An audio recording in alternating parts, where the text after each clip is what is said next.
We're dealing with volatility. We're dealing with some wartime issues. It's not going to be the first. Obviously, it's not going to be the last. There's going to be these issues. So why, Eric, would it be attractive for someone to invest in alts and privates during a situation like we're dealing with today with the war in Iran? I'd like to welcome everyone to the Money Mindset Mastery Show. I'm your host, Jim, and joining me today is my co-host and private wealth advisor, Eric Peterson, and co-host and portfolio manager, Denis Bizon. Gentlemen, how are you guys doing today? We're doing well. It's sitting in the office and watching a good day for once in the markets. Yeah, absolutely. And Eric, how about you? How are things today? You excited? Excited, doing good. Our temperature just came up above zero again, so it's been an insanely warm winter, and so it's definitely welcome. It feels today for me feels like, I've been wearing a watch every single day since I was in grade 2. And in those days where you forget to wear a watch and you kind of feel off, not having Ryan here kind of feels that way right now.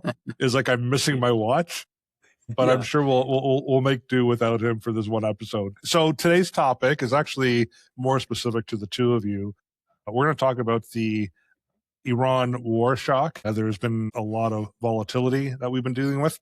So the topic, can private and alternative investments deliver stability when markets panic? So we want to talk a little bit about the role of private and alternative investments in a person's portfolio. And quite honestly, I think a lot of people don't really understand what private and alternative investments are, that they potentially have access to it, how they work. So I'm happy to have both of you here to kind of go through all that. So the first thing we're going to talk about is, again, the war in Iran. We're going to talk about the oil prices jumping, market swinging hundreds of points a day. Today, like you said, Denis, we're on the upside, which is great. So if you like roller coaster rides, this has been a pretty cool ride to be on for the last couple of weeks. So if you're watching this and thinking, what does this really all mean for my investments? You're not alone. I mean, Denis, you and I recently worked with some clients that we were looking to make some investments, and it's funny how some clients are hesitating in investing because of the volatility. We've had others that have said, hey, I think this is a great buying opportunity. So we're going to clear that up for them. But before we go through all that, this conversation is for informational and educational purposes only, and it's not financial, legal, or investment advice. It doesn't take into account your personal situation, and nothing we discuss should be viewed as recommendations, offer, or solicitation to buy or sell any investments. If you're considering changes to your portfolio, talk directly with a qualified advisor, and we have a couple on the show today who can help you figure out what's actually suitable for you. So we've got disclaimers out. Let's talk about what's happening in Iran right now. It's funny because, just again, with people that I'm communicating with, some people forget that this isn't the only war that's ever been out there. We've had wars throughout the history of the world, but it's amazing to me how quickly people forget that wars do happen. They have happened, and they might be different wars for different reasons, but the markets tend to kind of react in the same way. I want people to know none of this is political, right? We're not taking a political position on any of this. This is basically based on investments and markets and how that impacts your portfolio. But none of what we're going to be talking today is going to be from a political point of view. So, Denis, take it away. What's happening? Well, we've had the attack on Iran by both the U.S. and Israel here, and it's a little different than the first time that lasted 12 days. This one's going to last a little longer, but nobody is expecting it to last like an Iraq war or an Afghanistan war. Right. So the first thing people think about is oil. So we've had the price of oil increase over 100, down today, and the markets react anytime it goes higher, anytime it goes lower. It's a headline market. You see that headline, you're going to react to it. Basically, with the price of oil going higher, it puts into question inflation. Is inflation going to start going up? And at the same time, interest rates. Are interest rates going to stop? There's supposed to be some cuts in the U.S. Is that going to postpone them? So the market's reacting a little back and forth. But a market does look ahead. It's not just current events, it looks ahead. So the first time they sense that this may end soon, it takes off. So what we're having now is, again, with the oil price down, that maybe this is coming nearer and the market's reacting positive to that. So when people would think about, there's a couple of questions when you're looking at investors that are currently invested in the market and potential new investors. So And investors current, if they have cash on the side, they want to start investing. Well, this could be a time to invest if you want to take on the risk. You may not pick the bottom, and you're not likely going to pick the bottom, and may go down again.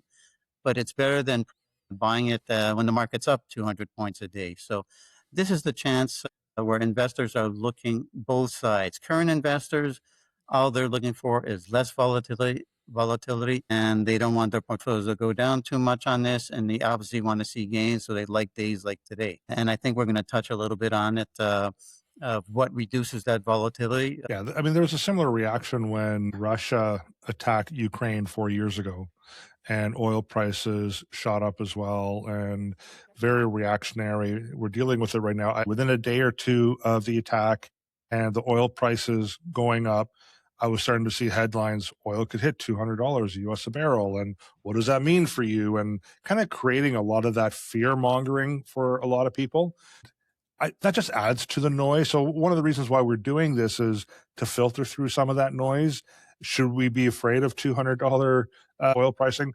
I don't know. I don't think anybody really knows. We don't have that crystal ball, but there is a lot of information and noise that's kind of being thrown at us, and making all these, what if this were happening? What if the moon falls and all of a sudden hits us? Like, all we can do is kind of plan on what we're dealing with today with the eye of potentially kind of avoiding some things in the future, but structuring things in a proper way to protect us from a lot of the volatility. Is this really a buying opportunity? How should people be viewing this looking forward, right? But I don't think we're here to cause a lot of fear and panic in a lot of people. It's just more of, let's not knee-jerk react. Let's kind of process what's happening, and day by day, all you need is one tweet and the markets react in a very different way. There's a market out there that doesn't react in the same way, Eric, and this is kind of where you come in. And we're going to talk a little bit about alternatives and private investments, what they are, how they may protect an investor from a volatility point of view, but we're not by in any means saying that these are safe investments or safer investments. All we're saying is, by incorporating some of these private alternative investments, it could potentially help reduce some of that volatility. Am I often saying that, or is that accurate? No, that's completely accurate. I often tell people that these are considered higher risk than average. Risk is often very relative, so it really does depend on a person's overall portfolio. It depends on their experience, their education. There's a lot of nuance that needs to go into when you assess that risk level. But I do generally feel like they are higher risk because they are a little more focused. You alluded to it. One of the things I like best about these types of investment is that with these, we kind of try to seek absolute return. And what that means is that it doesn't matter what the market's doing, that business is still going to return that same general return as it did before the market volatility. And I mean, you look at, let's use a dentist for an example. The Iran war is not going to change how many people go to the dentist in my neighborhood. Those Right. people generally have benefits, or if they have a problem, they're going to pay to solve that problem. So dentist is a good illustration of that detachment from the greater volatility you see in a macro market. Now, micro markets can be affected by that, but generally the ones we chase after, as far as Raintree is concerned, we really look for ones that have that good economic stability, that have a consistency to their business model, and aren't as subject to a lot of those changes. And really, like, if you want to bet on swings in the market, there's lots of ways people can go about doing that. Day traders really try to make a business out of that. When I look at this private market that I work in, my goal is to be the complete opposite of that.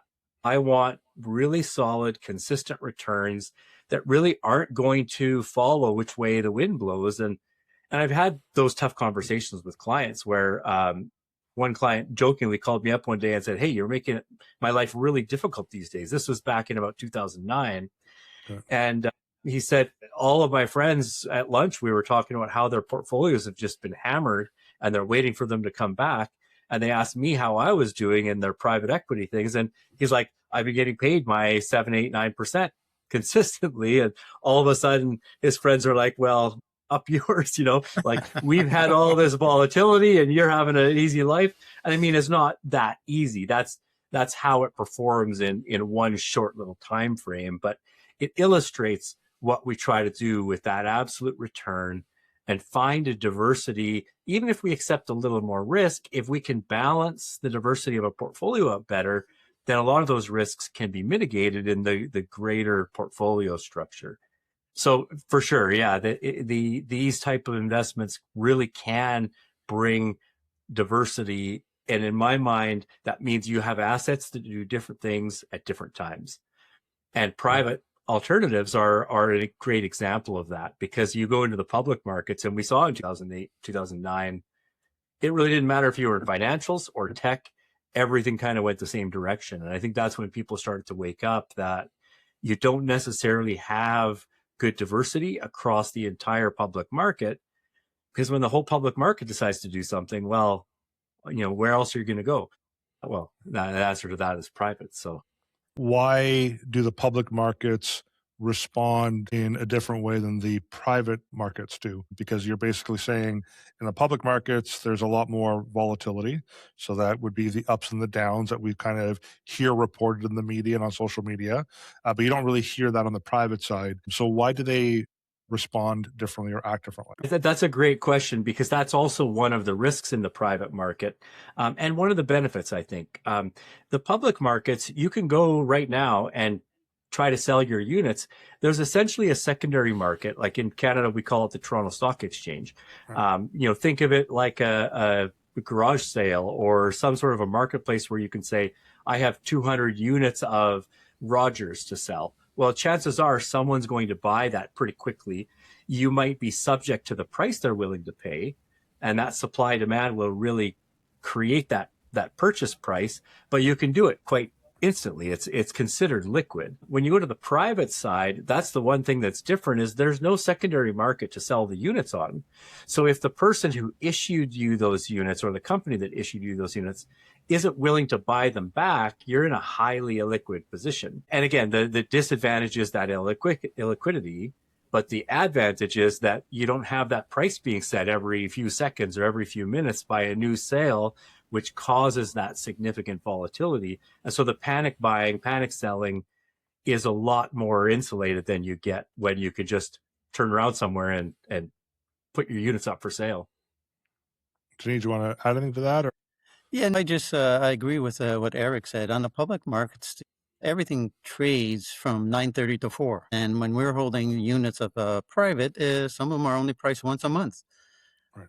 And why are they only priced once a month? Some of these alternatives we hold is farmland. You're not going to price that on a daily basis. It's infrastructure. It's music royalties. Some of the holdings we have in our fund of alternatives at Raintree, there's about 20 of them, but some of them are absolute return funds or hedge funds. They look for positive returns no matter what's going on in the market. And which Eric alluded to before, they trade commodities, they sell short some stock, sometimes to create income. So there's a lot of activity, but it's not made to price and trade on from 9:30 to 4. Right. So what you're saying is then in the public markets, there's definitely potentially a lot more drama behind it, right? Maybe a little bit more excitement, maybe more knee-jerk reaction when it comes to investors, especially the ones that are not informed or fully understand how the public markets work.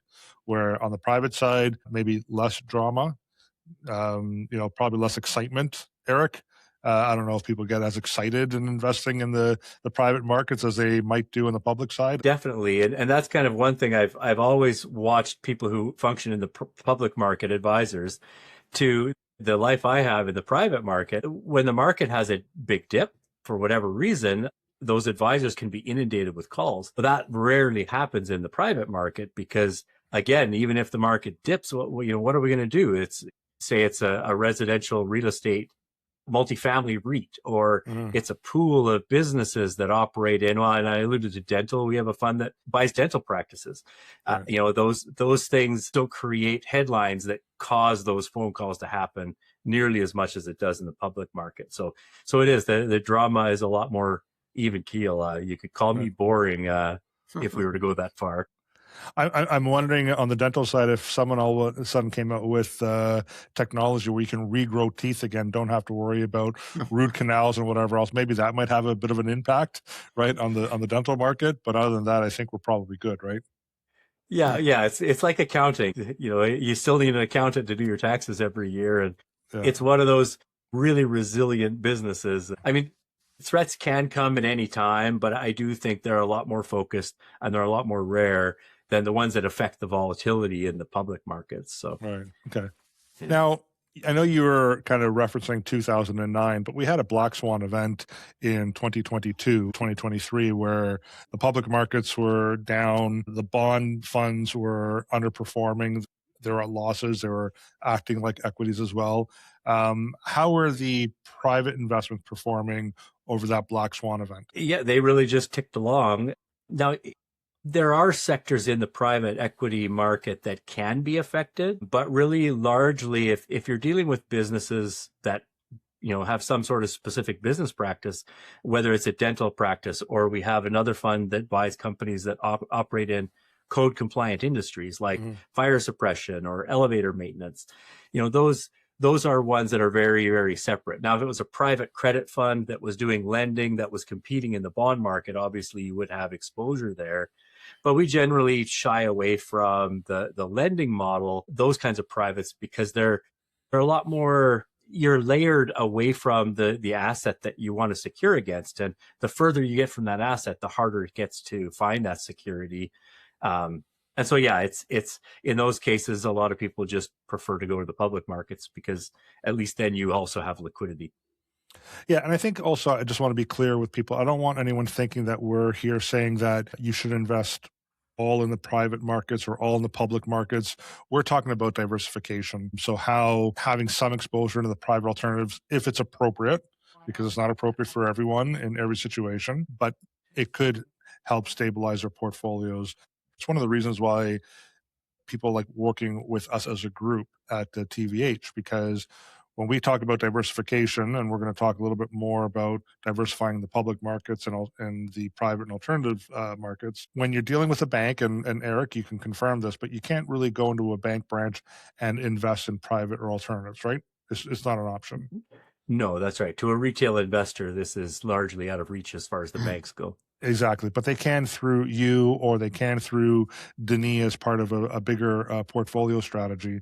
So when we talk about diversification, which is one of the ways that we can manage your risk, when you're working with the bank, their level of diversification is basically limited to whatever mutual funds that they hold. And it's going to be public markets. It's going to be a combination of stocks and bonds, and the level of diversification might be small caps to mid caps to large caps, to having some bond exposure, to having North American exposure, to having global exposure. But the bottom line is it's 100% public markets. When you're working with a firm like ours, obviously we have access to and do recommend the public side like Denis does, right? So we have access to all of those markets. But then we layer in potentially the private alternatives that adds to their diversification, which you're not able to get at the bank level. But then in addition to that, we potentially would add some insurance solutions, dividend paying permanent policies that continues to diversify your portfolio even further, right? We have guaranteed income solutions that, again, we continue on diversifying even more. And even on the real estate side, I do know people buy real estate investments, right? So on the private side, they might, or at the public level, they can as well. But even individually, we help clients with investing in individual real estate opportunities, right?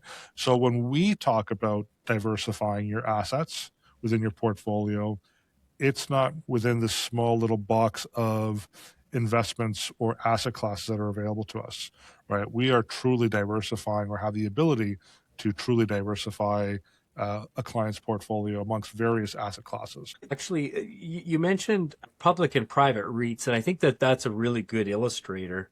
Yeah. Because right now, if you look at the public REITs, and they may have come back a little bit, but I think they were down on average about 25%. on their NAV, even though the buildings that they're renting out, their occupancy rates, the rents they're charging, and the income they're earning, none of that has changed. The nice thing about a private REIT is you're not subject to that floating value that may or may not have any relation to what's actually happening inside of that. So, and what I also want to share with everyone here, when we talk about the private and alternative asset class, there's really two ways they can access it through us. So, for example, if you just want to invest in private and alternatives, Eric would be able to offer individual opportunities, but Denis, you're able to offer a pool of private alternatives within the portfolio solution at Raintree Wealth Management, correct? Correct. We have a pool that holds about 20 different alternatives. Some of them I mentioned already. That helps diversify a portfolio. So when you set up a portfolio, depending on your risk level, you will have a percentage holding of this fund as a diversifier within your portfolio. Right. So to kind of maybe simplify it for people out there, if we use the public space as a comparison, if you wanted to buy that Rogers stock, like you said, Eric, and you just want to hold Rogers, or you want to have Rogers and Bell and maybe CIBC, you would just buy those individually. That's how Eric can handle the private space, right? There's individual investments that you can put your money into. If you want to have a portfolio of stocks, then you would work with someone like Denis, where he would hold a portfolio of stocks or a portfolio of private and alternative investments. So some people like to select their individual investments. Others would like to hold a portfolio of and have a portfolio manager manage it on their behalf. And there's about a 20% overlap in the issuers I work with that overlap into Denis' alts fund. But then he also has access to much larger, I mean, minimums are really where the challenge comes. Yeah. And I mean, you go to some of the BlackRock funds, for example, and their minimums are quite high for an individual to get into that. It's just not possible. The stuff that I work with is more of the boutique, smaller organizational stuff. Some of those are in Denis' funds, but Denis also gets into much larger, much more complex private strategies that would just be more difficult. It would require much, much larger minimums than a lot of people are willing to commit to one portion of their portfolio. Well, there's like a music royalty fund that on an individual basis, there's a much higher minimum, but I believe that Denis they have access to it through your portfolio. Is that correct? Yeah, we do have it. And from what I remember, the minimum on that one's $1 million. So not so too many would. So if they were to go to Eric and say, I want to invest my money in Taylor Swift's, because there's a music royalty fund and I believe in Taylor Swift or whomever else, and they go to Eric would be like, well, you need $1 million to be able to invest in that specific royalty fund. And the client may or may not have the $1 million, or it might not be suitable for them based on some other requirements, right? But with Denis, they would have exposure to that same royalty fund. Yeah, 10 to 15% usually, depending on your risk level. Perfect. Okay. So that's just an example that we want to share. The way Raintree refers to is now core and explore, right? There's the core piece of the portfolio, which is your public portfolio investments. And then there's the explore, which is the private side. Then during these times right now, we're dealing with volatility. We're dealing with some wartime issues. It's not going to be the first. Obviously, it's not going to be the last. There's going to be these issues throughout the next lifetime, right? So why, Eric, would it be attractive for someone to invest in alts and privates during a situation like we're dealing with today with the war in Iran? There's a couple reasons. I think one of the biggest that people don't realize is that when you add these to your portfolio, whether it's say as low as 5% for someone who's really risk averse, or as high as 30 or 40% for someone who's young and really likes taking risk and wants to pursue that potential for enhanced return, then adding this to your portfolio really does bring an overall balance. And it's when these markets are really going up and down that you begin to appreciate what this does for your portfolio. And that's when you really want to be able to sit and look at your portfolio and say, well, this one kind of gives me a bit of a scare, but over here, I'm shooting steady. So it just gives you the ability to look at your portfolio, feel less apprehension, less fear, less motivated to feel like, okay, I need to make a change because something's making me uncomfortable. Well, if you can be more comfortable with where you're at, I think that's what what this is able to bring at these volatile times. Right. Now, Denis, we're going to kind of switch directions here a little bit and talk a little bit more about the public security side. And I mean, you and I have been doing this for a long time, so has Eric. But it's amazing how when the markets react the way they have reacted over the last couple of weeks, where most people tend to panic sell because they think this is a forever situation and they're going to lose all their money. And the smart people usually start to invest and see this as an opportunity. I mean, that's how Warren Buffett has made his billions, right? Is he invested when people were fearful. So in your opinion, when we're seeing this level of volatility, should people be sitting on the sidelines, retreating, kind of waiting it out, or should they view this as a buying opportunity and potentially look at investing? And obviously that's all dependent on the time horizon. Yeah, and it really depends on your risk level. Some people, I don't want people adding more to their portfolios if they're going to be nervous, like what's Right. going to happen tomorrow. It really is your comfort level. Most people, we create portfolios that people are happy with when the markets are up and when the markets are down. They see it go down, it's not going down as much as the market. They're happy, they continue. It'll eventually come up as it always does.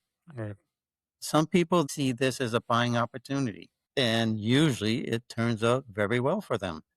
As I mentioned, you may not get the bottom of the market. When I invested in 2008, 2009, I saw my portfolio go down after some extra money was added, but eventually it popped up and passed my average cost of what I bought during the downturn. And, we know what happened after that. Some strong returns. So it's really risk level. Time horizon is always important. You don't want to put this in for the next 2 months and hopefully you have a gain after that. You want it a little longer, especially when you're buying equities. So buying opportunity, but it's not for everyone.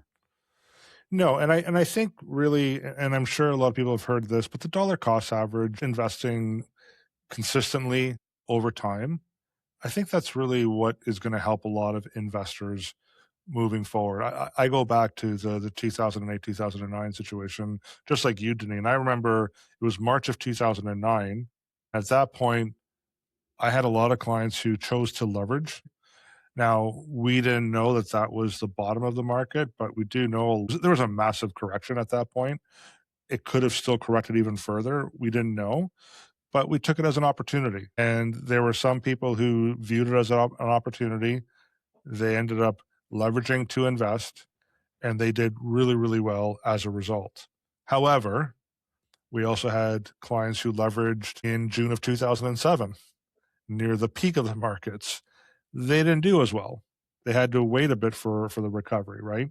So really the investors that performed well over that period of time were the ones that on a regular basis were putting money into their portfolios. They were buying when it was high, they were buying when it was low, but they basically averaged out their return and their volatility over a period of time. They did well. So I think this is another potential short-term buying opportunity. I know last week, you and I, Denis, we met with a client who she thought it was a buying opportunity, and you made a great point. You're like, it could still go lower. We just don't know, right? But we do know it's lower than it was last week, right? And there is a bit of a correction. And if your time horizon is 5+ years, then it would make sense to potentially look at investing today. But to your point, if your time horizon is 6 months, now we're basically gambling. I was just going to say, it's funny how people love to buy when the market's up every day, even though it's getting more expensive. Those ratios are higher, and it's on the verge that it could correct quickly. But they're happy if it's going up. They're hesitant when you're getting, we'll call it a discount on what's out there. People tend to do the opposite of what they should be doing when it comes to investing, right? They get excited because the markets are up and it's going. I mean, gold is another example. Bitcoin was another example. There's lots of these examples, and they get excited, and it has that casino effect, right? When you go into a casino and you hear the bells all dinging and whatever else and lights going, you get excited and you keep thinking you're going to keep winning, right? And that's when they put their money in. And then when the markets perform in the opposite direction, they're pulling their money out because they just don't know how deep those losses are going to be. And really, if we kind of simplify investing, it's you buy low and you sell high. Right? So buy it when it is at a lower cost, sell it when it's at a higher price. But most people tend to do it in the opposite direction. That's behavioral finance, right? And this is, I think, where the robo platforms fail, because you can invest in the robo platforms, you can invest in ETF solutions, but what they can't help people out is with their behavior. And that's been proven time and time again, that people's behavior is what ultimately impacts their overall investment rate of return, because they behave poorly and they make the wrong decisions during the wrong times. And this is why the advisor comes in to help walk people through those situations, right? Yeah, Jim, you alluded to it earlier. Warren Buffett's quote, I think, is pure genius. And he said, be greedy when others are fearful and be fearful when others are greedy. Exactly. And that is, when everyone is terrified, you should be buying, not be terrified. And when everyone is buying, you should be terrified. And it Yes. is the opposite behavior of that fight or flight or whatever it is that drives that behavior. But if you can keep yourself from panicking at the worst time, either in buying or in selling, well, you're going to be so much further ahead than your neighbor, because they're not going to have that resilience, that discipline. Right.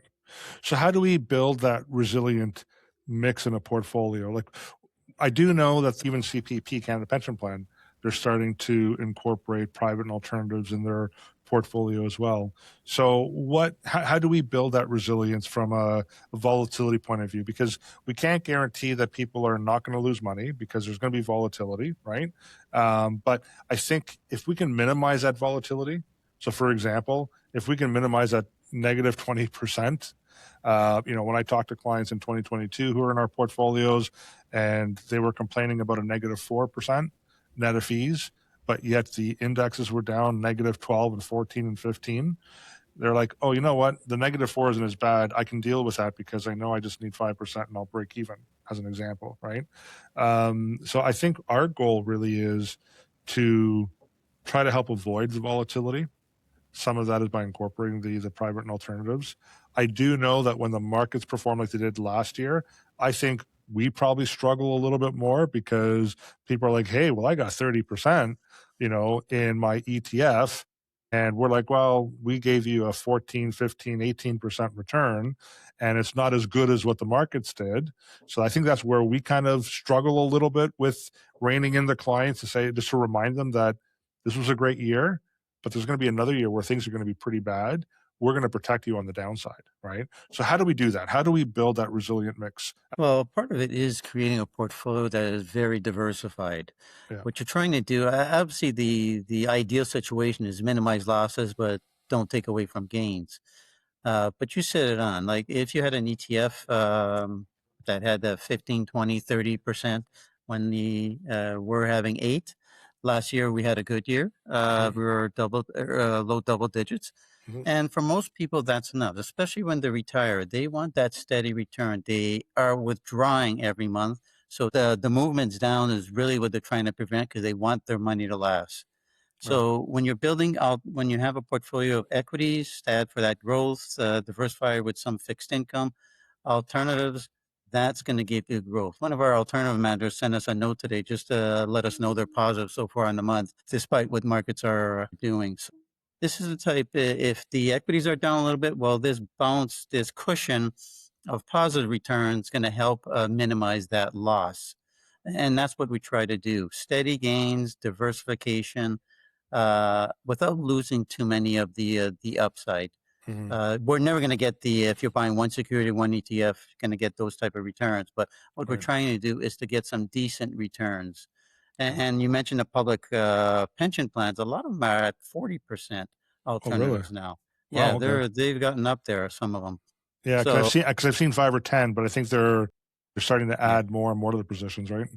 Yeah, and some of it they create themselves. They're big enough to create themselves, so they actually Right. finance it themselves. So that's a little different than what we're trying to do. We're paying people an external manager when we buy a fund, create a fund. They're all external managers, and they have their own benchmarks to meet. So that's the important part: is minimize losses, but not take away too much from the gains. Right. Yeah, and it's amazing, again, this year and last year, how many meetings I had with clients where there was a reminder, because they would complain about They weren't receiving quite the rate of return that the markets were giving them in 2025. And I would have to sit back and remind them, well, when we initially invested in the portfolio, we were targeting 7% per year net of fee. That's what we needed for the plan, right, to succeed, the financial and retirement plan to succeed. And I would remind them how in 2022, again, we were only down 4, where the indexes were down double digits. So the portfolios performed exactly the way we said that they would in terms of a volatility point of view, and that we were within their target range of the 7%, right? So when I reminded a lot of the clients, this is why we're invested the way that we are, then they're like, okay, that you're right. This is the reason why it's actually playing out the way we had planned for, right? But it's the excitement they get caught up in, right? That's where they quickly forget the reasons why we invested the way that we did, right? So again, this is where working with an advisory team is very helpful, because we don't get caught up in the noise and the excitement. For us, it's very much, it's numbers, it's math. It's, here's what we've projected out. Are we achieving that range? Yes, great. You're going to be able to meet the goals that we've set out 6 years ago, 7 years ago. Are they not meeting those goals because of the performance? Okay, well then we need to readjust, right? Or have your goals changed? That's really what our function is as we're coaching people along these situations, both when the markets are doing really well and when the markets are doing poorly, right? On the private side, I think what I would say is this, and Eric, maybe you can speak on this a little bit more for me.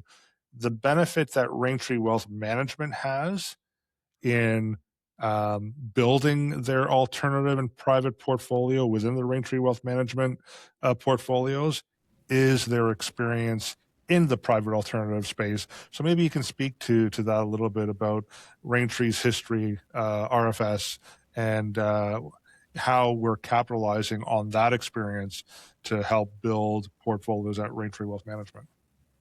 Yeah, that's a good distinction, because I've been with 3 dealerships since registration was required in 2010. And the first one, really lacked something that was important to me. And that was the analysis side, right? Being able to truly understand looking at a private company. So the second one that I went to, I chose them specifically because the 2 principals they both had 20-year-long careers at Ernst & Young. Their job was to vet companies for mutual funds. So they really understood that from a visibility perspective. They merged in 2012 with Raintree. And that was one of the things what was my biggest concern was, I wanted that deep analysis that they had. And they said, let me introduce you to this new CEO of Raintree. And that was Peter Kincaid. And the thing that really impressed me at that time about Peter Kincaid is he came from Myers Norris Penny.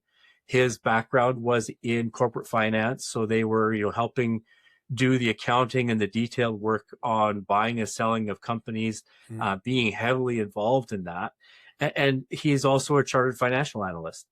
And his focus was to bring in more chartered financial analysts, which is still to this day in Canada one of the most difficult designations to obtain. It's highly technical, highly academic, and very regimented. And as a result, the quality of what I feel Raintree brings to the table, the depth in their ability to really assess these private companies, is second to none from what I've seen. That being said, now when they transfer that into Raintree Wealth Management, because Raintree Financial is the private side, Raintree Wealth is the public side, they have an ability to look into private equity like a lot of managers don't, and so a lot of times they'll farm that out. They don't have that expertise internally. And a lot of times they don't know what they don't know. The questions to ask, they're hiring someone who really has an outside set of expertise, an outside set of goals and long-term vision. And how does that align? Well, we have that baked in with Raintree Financial Solutions. And so the alternatives that end up in our public funds with Denis, I think are going to stand above all of the others because of that depth of expertise. I've been more and more impressed as time goes on at how well him and Mackenzie Orr, one of the other lead CFAs, their ability to cut through the fluff and the detail that a lot of these companies try to put into their marketing and cut down to what are the core metrics, what's actually going to make a difference, how are you doing business, what does your business model look like, who are your customers, all of those key things. They cut through all of the marketing BS, which enamors a lot of people. A lot of experts get even caught up in that. And I think as a result, the alts fund in Raintree Wealth Management, I really like it a lot, just because I know the depth behind the people putting it together. Good. And then I guess kind of to start wrapping this up a little bit, one of our roles, as I had mentioned, as advisors and the advisory team is trying to help people navigate through fear and the headlines, right? Because the headlines are never going to be positive. They're always going to be negative. I mean, one of the things that I'm learning that I need to maybe change in my day-to-day process is every morning I'm reading all the news articles, right? And I'm going into the Globe and Mail and the Toronto Star and the Toronto Sun and whatever else. And by the time I kind of get through all the headlines, I could feel the weight of it all in my head, right? It's just like, there's nothing positive here. Everything is negative and fearful. Nothing there that screams, hey, here's some good news that we should be learning about, right?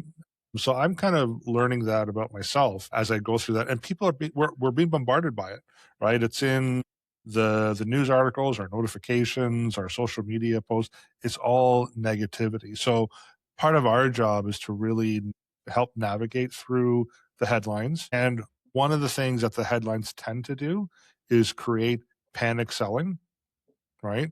Denis, again, you and I have had a few meetings the last couple of weeks, as I mentioned, and I've had clients who have come to me and said, hey, do you think I should be pulling my money out now because of this war and this is different and we're really afraid of what's going to happen? And it's like, it's not different. It's a war. It's a bad thing. It's not a great thing, right? No one likes war. The markets are just reacting because they're afraid right now. But really, it's our job to help navigate people from making those knee-jerk reactions. We also need to help people avoid chasing the newest crisis solution product, right? So a lot of times that happens. People will pull out of one asset class or portfolio because they're chasing another product that maybe is performing at a certain level or a certain asset class. We've seen it with gold in the past, right, Denis?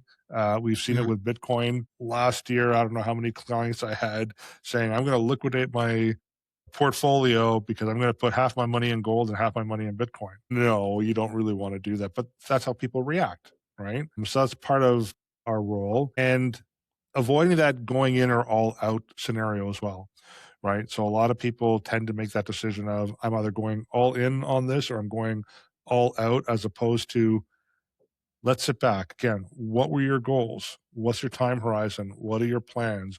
When do you need this money? Let's work on the projections. Let's work on how things have worked out so far through a lot of other scenarios that we have dealt with that are fairly similar, and people were kind of reacting in a bad way as well. So that's our job, is to help people navigate through the headlines. Anything else you guys want to add to that? I think just adding to making sure that the core of your plan is informed by your goals, your time horizon. Because when you have those really clear, and then challenges come along, it's a lot easier to make sure that you're still on course. It's a lot easier to understand the long-term plan if you have a long-term plan. And I think that's the first step in mitigating a lot of the knee-jerk, like, oh no, I'm afraid this might affect my retirement, these panic moments. And so I think that's probably the key. And then the next is just making sure that you're emotionally anchored in reality when you make these decisions. A lot of people, I mean, if there's one thing I've learned about the news, it's wait 2 weeks and all the real information comes out. And whatever they were saying on day one is probably 90% wrong, or has been replaced, or there's information that has superseded what was going on. And so it's really easy to take those headlines, because I think that the headlines are becoming more subjective than objective. And when they're subjective, it's they're layering their opinion on that, and it gives you an extra layer to have to sort through. But like I said, there isn't anything that I've read that 2 weeks later after the breaking headline, that you haven't realized that the vast majority of what was believed at the time was totally not correct, or was totally off base, or totally a different direction. And so, I mean, that's just it, is sometimes time is the only thing to really bring that clarity. But yeah, that's really what it comes down to. It's just being able to emotionally anchor yourself so that you don't get blown whichever way the wind happens to be going this week. Yeah, Eric, you know what? In 2008, during the financial crisis, I believe the economists had changed their projections 26 times over a 6-week period. Yeah. Right. Like, it was changing day to day. They're like, no, this is what we think is going to happen. No, the day after that, no, actually, I think it's going to be like, it was like 26 different changes over 6 weeks. And then I go back to 2022 when we're dealing with the financial or the interest rate spikes, right? And I know I've shared this story before in our past recordings, but there was one day in particular where I had 3 meetings with 3 different economists. There were webinars, so we were listening in. And the first economist, and these are 3 high-level, high-end financial firms in Canada, very well respected. The first one, the economists announced that we were in a recession, and they mapped it out why they believed we were in a recession. And again, I left that webinar going, oh my gosh, we're in a recession.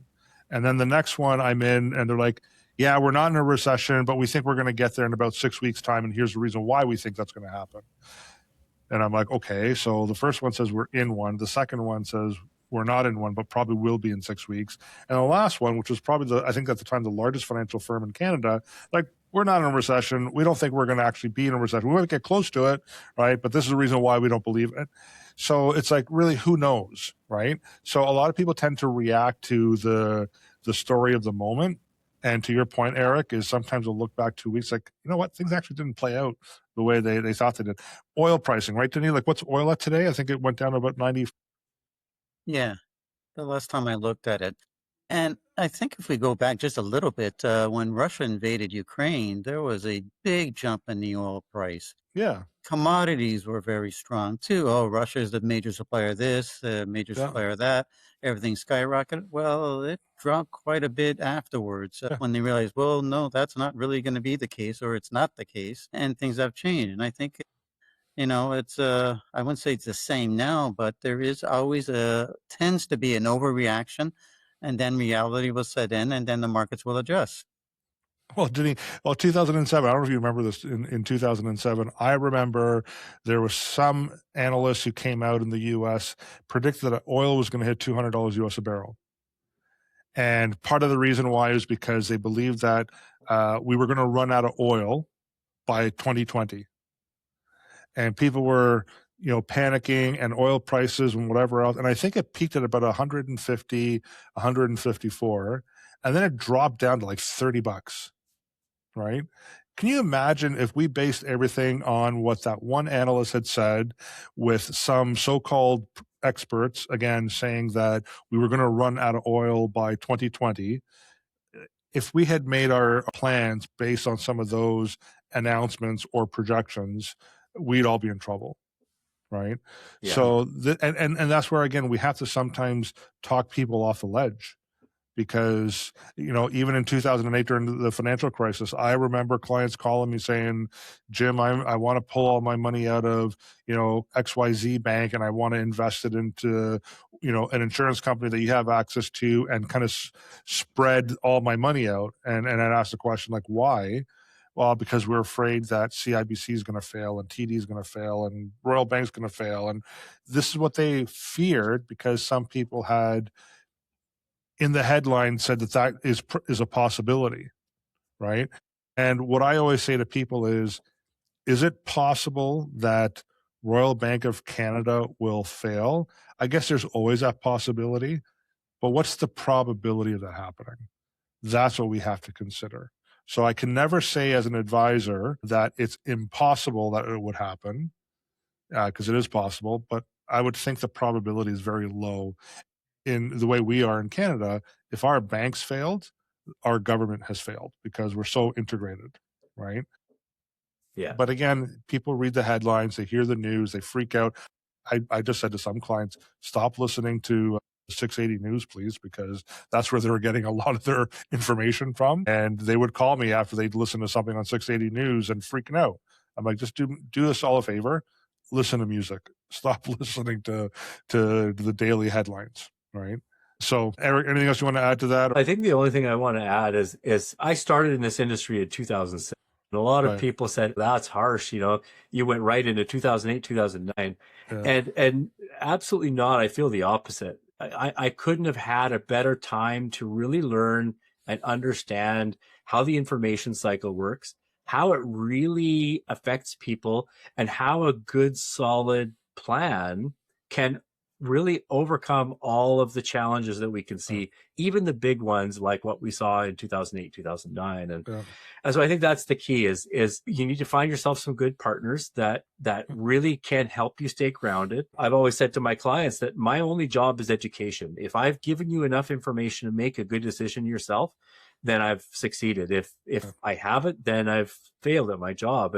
And really bringing that ability for them to understand where they're invested, why they're invested, how that's going to play out long-term to their benefit really becomes the key to seeing past things like the Iran war or whatever it happens to be next week or whatever it was 6 weeks ago, because there will always be something. The news is good at one thing, and that's finding something to make a really good and interesting headline.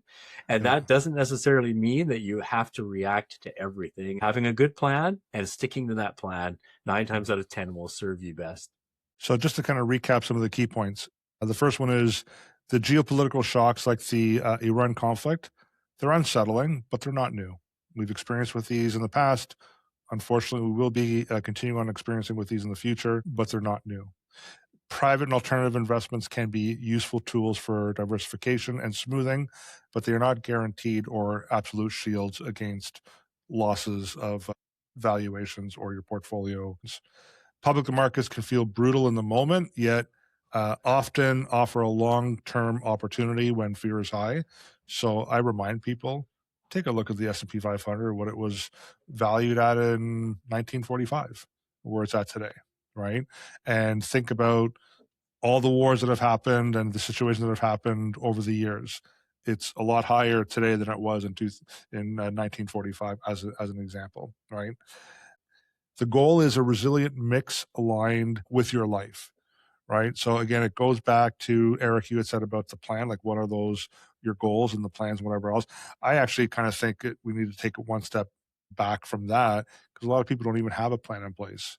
So I think really the first step is let's put a plan in place. And if you're one of those people, because I think the number that I recently heard was something like 45% of Canadians actually have some form of financial plan, which means the majority don't. So let's start with that. If you don't have a financial plan in place, reach out to us. We can help you put something simplified. Doesn't have to be overly complicated. And if you are someone that does have a plan and you put that in place a couple of years ago, take this as an opportunity to revisit your plan if you haven't. I do know for us as a team, as a CFO team, with our clients, we like to meet with them minimum once a year. It doesn't mean that everyone does meet with us at least once a year, but we do extend an invitation to every single client saying, you know what, now's a good opportunity for us to review your goals and your plan to see if we're on target or not, right?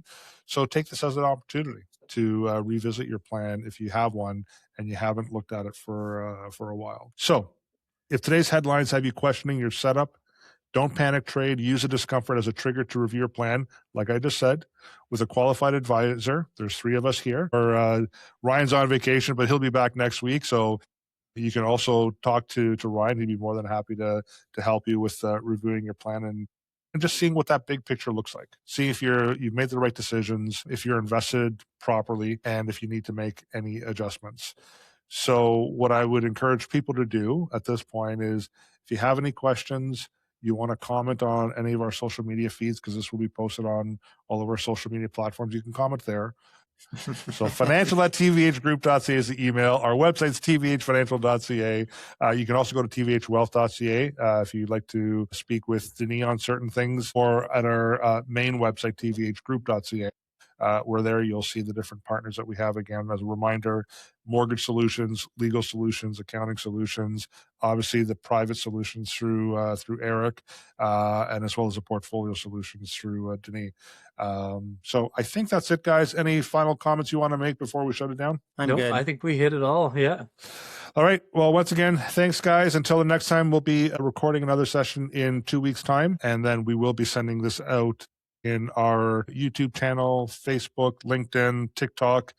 It'll be recorded as a podcast, or will be a blog post as well. And we've also just recently launched a website for our show itself. So we will send that out, and you can register so that we will be notified of any new episodes that are coming out. So thank you very much. Have a wonderful afternoon. Good to see you all.